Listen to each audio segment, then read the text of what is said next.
तृतीय तरंग। वत्सराज की कथा।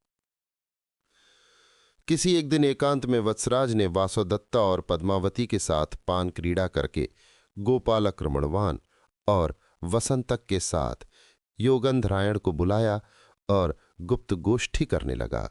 उस अवसर पर अपने विरह के प्रसंग में राजा वत्सराज ने उन सब के सुनते रहने पर ये कथा कहना प्रारंभ किया। पुरुरवा और उर्वशी की कथा। प्राचीन युग में परम वैष्णव विष्णु भक्त पुरुरवा नाम का राजा था। पृथ्वी के समान स्वर्ग में भी उसकी बेरोक टोक गति थी। एक बार नंदन उद्यान में घूमते हुए उसे उर्वशी अप्सरा ने देखा, जो कामदेव के सम्मोहन नामक दूसरे अस्त्र के समान थी। पुरुरवा को देखते ही उर्वशी संज्ञाहीन हो गई, बेहोश हो गई। उसके कारण रंभा आदि उसकी सखियों का हृदय कांपने लगा। राजा पुरुरवा भी लावण्यास की निर्झरणी के समान उर्वशी को देखकर भी जो उसका आलिंगन प्राप्त ना कर सका, उस प्यास से मानो मूर्छित हो गया। राजा को इस प्रकार संतप्त जानकर शीत समुद्र में विश्राम करते हुए सर्वज्ञ भगवान विष्णु ने दर्शन के लिए आए नारद मुनि को आदेश दिया। हे देवर्षि, नंदन उद्यान में स्थित राजा पुरुरवा उर्वशी पर मोहित हो गया है और उर्वशी के विरह को सहन नहीं कर पा रहा है। इसलिए तुम मेरी ओर से इंद्र के पास जाकर और उसे समझाकर उर्वशी को राजा के लिए तुरंत दिलवा दो। भगवान हरि से इस प्रकार आज्ञापित नारद ने आकर पुरुरवा को होश में लाकर कहा, राजन उठो, तुम्हारे लिए मुझे भगवान विष्णु ने भेजा है। वे अपने निश्चल भक्तों के कष्ट की उपेक्षा नहीं करते।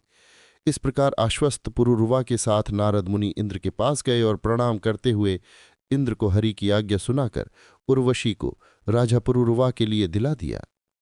इस प्रकार उर्वशी का दान स्वर्ग को निर्जीव करने और उर्वशी को मानो मृत संजीवन औषधि देने के समान था। स्वर्गीय पत्नी का ग्रहण करके मर्तलोकवासियों की आंखों को आश्चर्य में डालते हुए पुरुरवा उसे लेकर भूलोक में आ गया। इस प्रकार कभी नष्ट न होने वाले पुरुरवा और उर्वशी दोनों परस्पर आकृष्ट होकर बंधे से रहने लगे।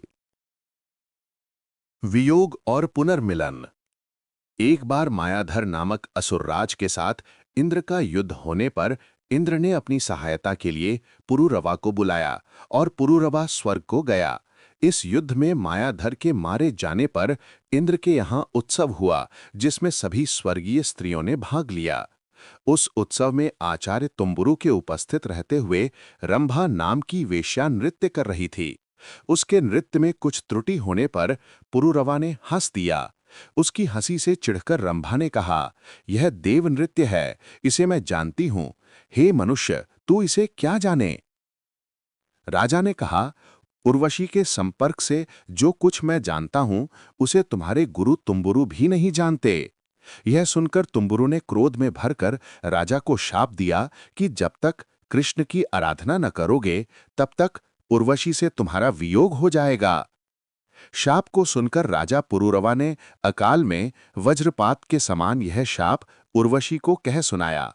तदनंतर अकस्मात गंधर्वों ने तुम्बुरु की आज्ञा से आकर गुप्त रूप से उर्वशी का अपहरण कर लिया। पुरुरवा ने इसे शाप का फल समझकर बद्रिकाश्रम में जाकर भगवद राधनन प्रारंभ किया। गंधर्वलोक में राजा के वियोग से संतप्त उर्वशी निर्जीव सी, सोई सी, चित्रलिखित सी एवं संज्ञाहीन होकर पड़ रही।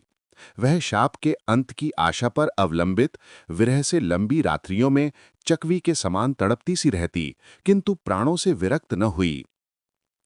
इधर पुरुरवा ने भगवान विष्णु को तप से प्रसन्न किया। भगवान की कृपा से गंधर्वों ने उसकी उर्वशी को छोड़ दिया। शाप के अंत में पुनः प्राप्त हुई उर्वशी के साथ राजा भूलोक में स्वर्गीय आनंद का उपभोग करता था। कथा का प्रभाव। इस प्रकार कथा सुनाकर राजा के चुप होने पर उर्वशी की विरह वेदना की सहन शक्ति को जानकर वासवदत्ता मन ही मन लज्जित हुई। राज के द्वारा युक्तिपूर्वक उपालंब दी गई वासवदत्ता को कुछ लज्जित देखकर उसे आश्वासन देने के लिए योगधनरायण ने कहा,